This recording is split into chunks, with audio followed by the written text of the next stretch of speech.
If you don't like it, throw it out. No, I don't want to say that. That's great.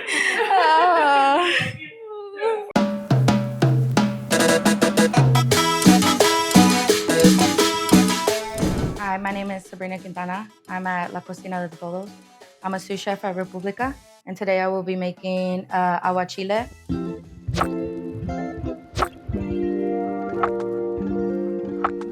First, I'm going to show you all my prepped ingredients. We have our toasted pepitas, our diced peaches, the half cuckoo melons, some heirloom tomatoes, salt, my homemade mayo. With the cuts of this, I use the scrap from my aguachile, which is right here. These are the ingredients, and we'll be making it on camera for you. Some jalapenos, some tomatillos, 1 garlic. I like to take off this brown part at the top because it can be a little bit bitter. I will zest 1 lime in there. We will be putting 2 lime juices. You don't want to use all the zest, it'll add too much bitterness. Okay, peach scraps, just a pinch of salt.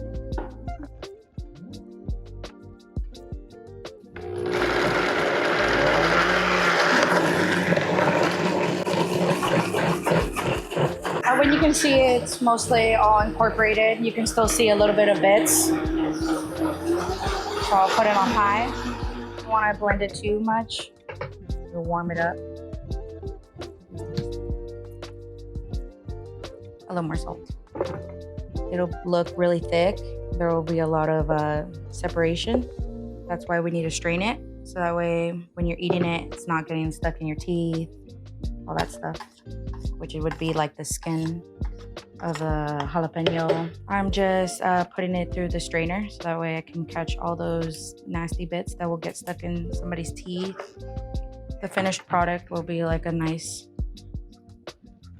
aguachile. It's a water-based, water consistency sauce with chiles, fresh lime, a lot of acid usually, some tomatillos. Mostly what I'm making is an aguachile verde, which is really popular in Mexico. There's no rules to kitchen. I learned how to make this specific one from my chef, Lalo, who works at República. I just added my take to it. I started making aguachiles when I was a kid. My uncle would make ceviche, and I always asked him why didn't he make the green one, and he said that was a completely different one. And so I looked up a recipe and we learned together. And now we have a nice silky sauce. We took out all these bits that would get stuck in your teeth. Okay, so now we're gonna be prepping the scallops. We're gonna be searing them with a non-skillet pan. I have some fresh epazote. I'm gonna be finishing the searing process with some butter, some fresh oil to help baste my scallop and finish the cooking process. It's about maybe like 2 tablespoons of oil. Don't overdo it, you're not shallow frying. So these are the scallops. How you know you can find the face of a scallop is usually the Johnny Bravo, the hair, it'll tilt up. Not all scallops are built different, so they might look flat. You kind of just want to find the best face of it, which would be like a flat, nice little round. I already salted them. I patted them dry. I threw them in the fridge for at least 10 minutes, could be overnight. I'm gonna salt them right before I sear them on high. You can see, we see the smoke. We're gonna sear it. We're gonna press down slightly. Make sure never to overcrowd the pan, 1 inch at least in between, so that they don't steam. I like to press with my fingers. Weights can be a little damaging to a sensitive scallop. Just moving around the oil a little bit. It's a little bit more predictable. That's nice sear. We'll keep it right there. We'll see how its friends are doing. Everybody's doing good. We'll add about a tablespoon of butter, some fresh aguachile, some fresh oil so that the butter doesn't burn. We're gonna move these all to the side. This is the basting process. You wanna make sure to put fresh oil so that the butter doesn't burn.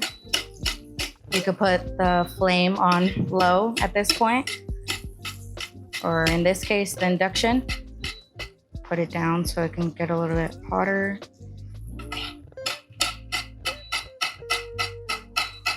You want to baste as quickly as you can so that the butter is continuously surrounding the scallop. Basting will basically will finish the cooking process in butter, surrounding it in fat. It'll basically inject it with the flavor from the butter. I learned how to baste at my old job, which was Italian restaurants. We used to have to make scallops for a risotto. We're gonna give it a little bit longer, give it a little press. It should be bouncy. So when you press against the scallops a little bit, it should give a little bit, I guess you can use also fish pick, or you can use a thermometer. Most chefs don't like to use a thermometer or a pick for scallops because the fish is so delicate that you kind of don't want to be pushing a hole in the middle of it. So we'll just give it a nice little squeeze. It should be bouncy. It'll be a completely different texture than what it was before. Now we'll just let it rest for about a minute to a minute and a half. We don't want to slice it immediately because the flavors are still being injected with the butter that we put on top, and the scallops will continue to cook. We just want to let them rest a little bit. Put a little fresh sea salt on top. Now we're gonna slice into our scallops, slice them up so we can put them on the aguachile. On the tostada. Doesn't have to be pretty. No, but it'll look pretty in the Instagram eats first, doesn't it? Now that we have them all diced up, nice and pretty, very Instagrammable. Don't look at them. Put a little bit more salt, spared peaches, my homemade mayo. Right now I am mixing my homemade mayo in to my scallops and my peaches. I'm gonna throw a little bit of the aguachile in there.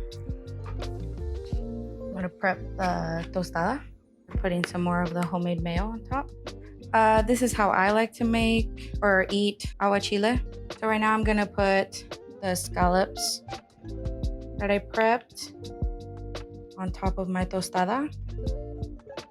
Put some more of the aguachile right on top.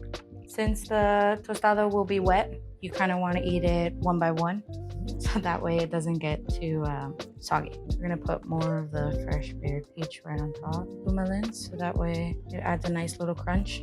They're cuckoo melons, or I've also heard them called Mexican style gherkins. I'm gonna use some of the fresh heirloom tomatoes. I like to cut them big, so you have nice big. Some different occasions for aguachile would be, well, usually for Mexicans, going to like the beach or the river here, or any family party during the summer time.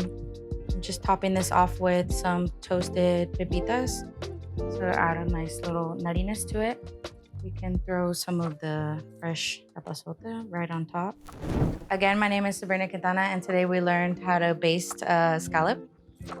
With this scallop, we made an aguachile and layered on a tostada with the homemade mayo, the cuckoo melons, all the great things that Pacific Northwest has to offer. If you have any questions or comments on what you can replace, aguachile is super versatile. We can change anything. Thanks for joining. Today we use scallops. If you don't like scallops, sub any fish that you do like, and hopefully we see you soon.